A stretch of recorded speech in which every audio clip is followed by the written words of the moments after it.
Hey, what is up guys? Welcome back to another video. If you're new to this channel, I post fast baseball news when it happens and other baseball content, and there's going to be lots of moves this week, so be sure to sub so you don't miss any of it.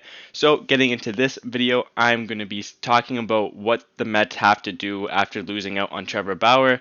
It was announced a couple days ago, in case you guys missed it, that Bauer is heading over to Los Angeles, and to be honest, both teams didn't need him. It was more of the icing on the cake. The Mets apparently had a better offer, but Bauer wanted to go to his home team, and there was like a couple other factors in that decision as well.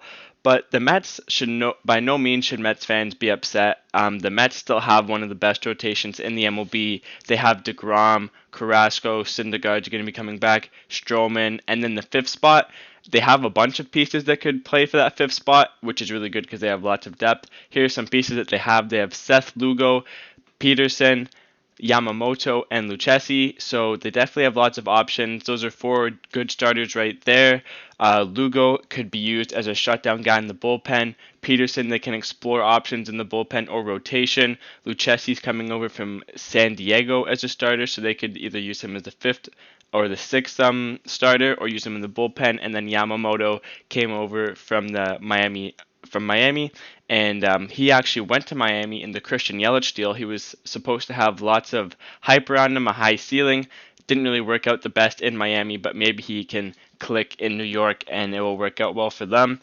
So they shouldn't really be mad they lost Trevor Bauer. I think this might actually be a blessing for the Mets because they still have all the pieces in the rotation, and even if a couple guys get hurt, they can still have a very good rotation, and they can use the money that they would have given to Trevor Bauer to spend somewhere else. They needed a center fielder. In other Mets news, that reminds me, earlier this morning, the Mets signed Albert Almora Jr., who used to play for the Chicago Cubs. He had a really high ceiling there a couple years ago. Things, again, didn't really work out as people thought it would in Chicago. They thought he was going to be a superstar.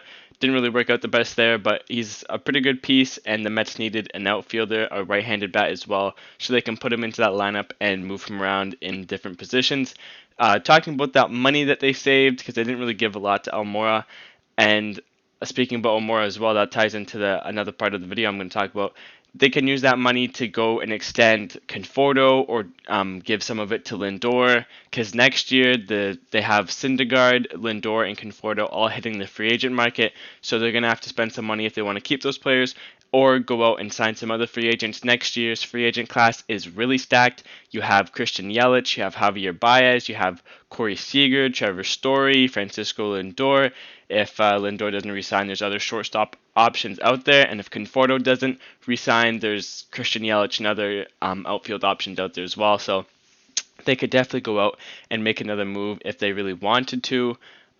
Jackie Bradley Jr. was someone who was on their radar this year for a outfielder free agent, but he wanted 4 years, and I just don't see them giving him 4 years because they want to sort of wait, I guess, make a bridge deal until next offseason, and they can go out and get another outfielder. So they're not getting Jackie Bradley Jr. They were also linked to Kevin Pillar. He is not going to be signing with the Mets most likely either, unless a deal gets made or something. The Mets have been it was a rumor at this point, but the Mets have been rumored to be looking to shop Brandon Nimmo.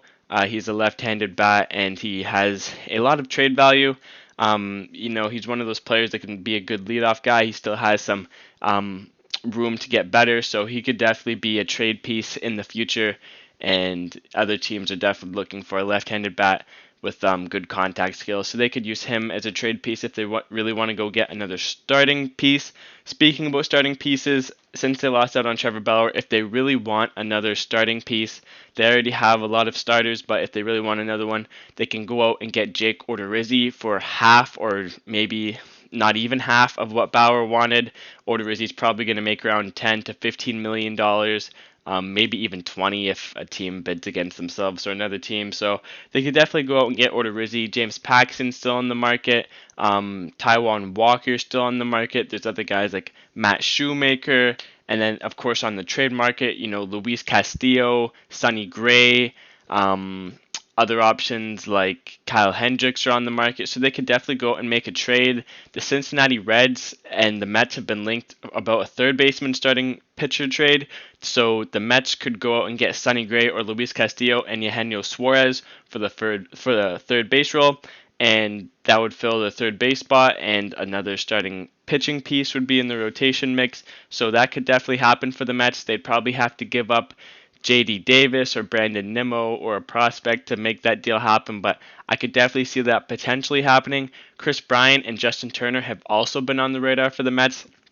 So the Mets offense would be super good if they were able to get Suarez, Bryant, or Turner. So there's definitely a lot of moves that can happen still. Spring training is fast approaching, but the Mets can definitely make some moves between now and then. I think they're probably going to go out and get a third baseman. Maybe Chris Bryant might work because he becomes a free agent next year, and they could either extend him. But there's also Kyle Seager who's on the market next year as a third baseman free agent. So there's definitely a lot of moves that the Mets can make, whether it be going to get Odorizzi, getting Bryant or Suarez or Turner, and then going out in the outfield. If they really want to make another outfield move, they could even still go get a guy like Kevin Pillar or Jackie Bradley Jr. on a one-year deal, or wait till next year until Yelich and other people go out on the market. If you enjoyed this video, be sure to like, and thank you guys so much for the recent support. See you guys in the next one.